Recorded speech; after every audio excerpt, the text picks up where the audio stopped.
Dahiwadi police स्टेशनच्या वतीने Shri Ganaraya awards 2024 पारितोषिक वितरण सोहळा दहिवडीतील आदर्श मराठी प्राथमिक शाळेच्या सांस्कृतिक सभागृहात मोठ्या उत्साहात पार पडला।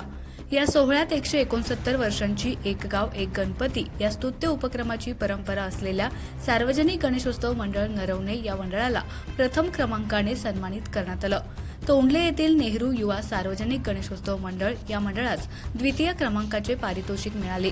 दहिवडीतील शिवतेज गणेशोत्सव मंडळाला तृतीय क्रमांक मिळाला। शिवबा गणेशोत्सव मंडळाला चतुर्थ क्रमांकाचे बक्षीस मिळाले। तसेच साई व्यापारी गणेशोत्सव मंडळ दहिवडीला 5वा क्रमांक मिळाला। यावेळी दहिवडी पोलीस स्टेशनच्या वतीने पत्रकार बांधवांना आदर्श पत्रकार पुरस्कार देऊन तर पोलीस पाटलांना आदर्श सेवा सन्मान पुरस्काराने सन्मानित करण्यात आलं। या कार्यक्रमासाठी अप्पर पोलीस अधीक्षक डॉक्टर वैशाली कडूकर, उपविभागीय पोलीस अधीक्षक अश्विनी शेंडगे, सहाय्यक पोलीस निरीक्षक अक्षय सोनवणे यांच्यासह गणेशोत्सव मंडळाचे कार्यकर्ते, ग्रामस्थ, विद्यार्थी आणि पोलीस कर्मचारी मोठ्या संख्येने उपस्थित होते। यावेळी चिमुकल्यांनी सादर केलेल्या कलाविष्कारांनी उपस्थितांना जागेवर खिळवून ठेवलं होतं। सहाय्यक पोलीस निरीक्षक अक्षय सोनवणे यांच्या माध्यमातून राबवण्यात आलेल्या या अनोख्या उपक्रमाचं सर्वत्र मोठं कौतुक होतंय।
सोनवणे साहेबांनी काही करायची व्यवस्था केली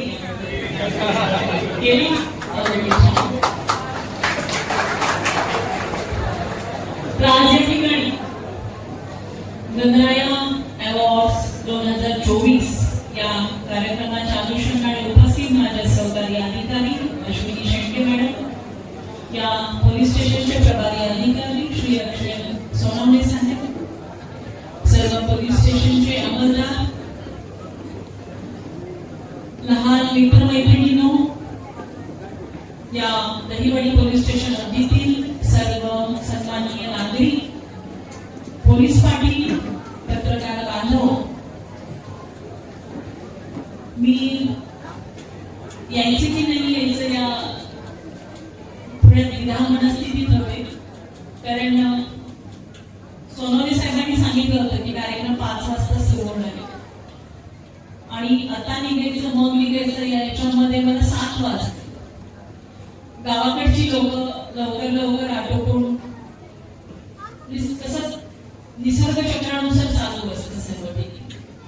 शहरातल्या गोष्टी वेगळ्या असतात, गावाकडच्या गोष्टी थोड्या वेगळ्या असतात। म्हटलं आपण जायचं आणि कार्यक्रम लाईट बंद झालेला असायचा असं व्हायला नको, म्हणून मग मॅडमला फोन केला, नक्की निघू का? तर मॅडम म्हणल्या निघा, खूप चांगल्या पद्धतीचा कार्यक्रम या ठिकाणी आयोजित करण्यात आलेला आहे। आणि मग इथे पोहोचायला मला वेळ झाला। पूर्वीचे बरेच मनोरंजनाचे कार्यक्रम मिस झाले, म्हणजे की 2-3 पाहता आले, ते पाहून खरोखर छान वाटलं।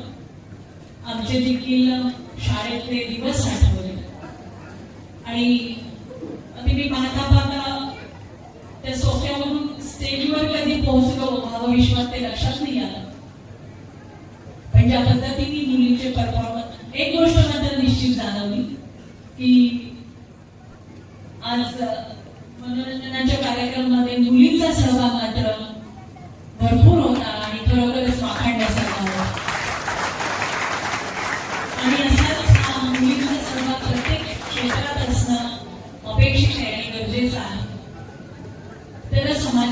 समतोल या ठिकाणी राखला जाईल. गणपती बाप्पा आले, गणपती बाप्पा गेले. आता नवरात्रीच्या अनुषंगानं देवी आल्या, त्याही जातील. बाप्पांचा गणेशोत्सवाचा कार्यक्रम ज्या उत्साहाने आपण सर्वांनी साजरा केला, त्याचप्रमाणे नवरात्रीचा कार्यक्रम देखील आपण तेवढ्याच उत्साहाने साजरा करतो. मगाशी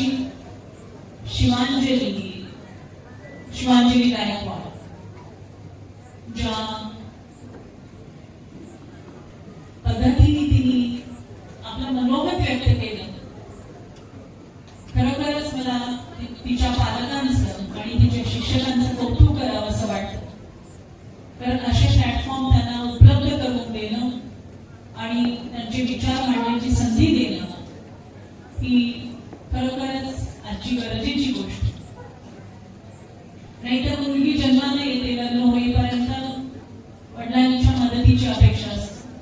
लग्न झाल्यानंतर नवऱ्याची मदत लागते आणि मुलगा मोठा झाल्यानंतर कमवायला लागल्यानंतर मुलाच्या मदतीची अपेक्षा करते. जन्मल्यापासून मृत्यूपर्यंत मदतीची अपेक्षा करणारी स्त्री एक वेळ भक्कम आणि आपल्या पायावर अशी उभी राहिली पाहिजे की तिने स्वतःहून दुसऱ्याच्या मदतीसाठी हातपुढे केले पाहिजे. आणि त्यासाठी या समाजाची, आपल्या सर्वांच्या साथीची गरज आहे. जेव्हा विमेन एम्पॉवरमेंट म्हटलं जातं, महिलांचं सबलीकरण आणि सशक्तीकरण जेव्हा म्हटलं जातं, तेव्हा पुरुषांचं मानसिक सशक्तीकरण, सबलीकरण देखील तेवढंच महत्वाचं ठरतं. कारण या आकाशाखाली अर्धविश्व व्यापणारी ही स्त्री जेव्हा समाजामध्ये रिप्रेझेंटेशन किंवा अस्तित्वाचा आपण जेव्हा भाग बघतो, त्यावेळेला ते प्रमाण फार कमी असतं. मला वाटतं गुलाबी पेटा घातलेल्या या सर्व पोलीस पाटील असतात. आणि खरोखरच तुमचा सहभाग जो आहे, मगाशी सरांनी सांगितलं की आपण पोलीस प्रशासनासाठी खूप मोठी आधाराची आणि मध्यस्थीची भूमिका आपण या ठिकाणी साकार करतात. आणि आपण सर्वजणच बिनवर्दीतले पोलीसच आहात. आपले म्हणजे आपण सर्वजण आमची कान डोळे आहात आणि आपल्या सहकार्याशिवाय कोणतीही गोष्ट समाजाभिमुख होणं किंवा समाजासाठी करता येणं पोलीस प्रशासनाला देखील एकट्यालाही शक्य नसतं. हे तुम्ही या गणेशोत्सवात सिद्ध करून दाखवलेला आहे. ज्या पद्धतीचा सहभाग, ज्या पद्धतीचे उपक्रम आपण राबवले, ते खरोखरच समाजाला एक वेगळी दिशा दाखवणारे आणि एका वेगळ्या मार्गाने नेणारे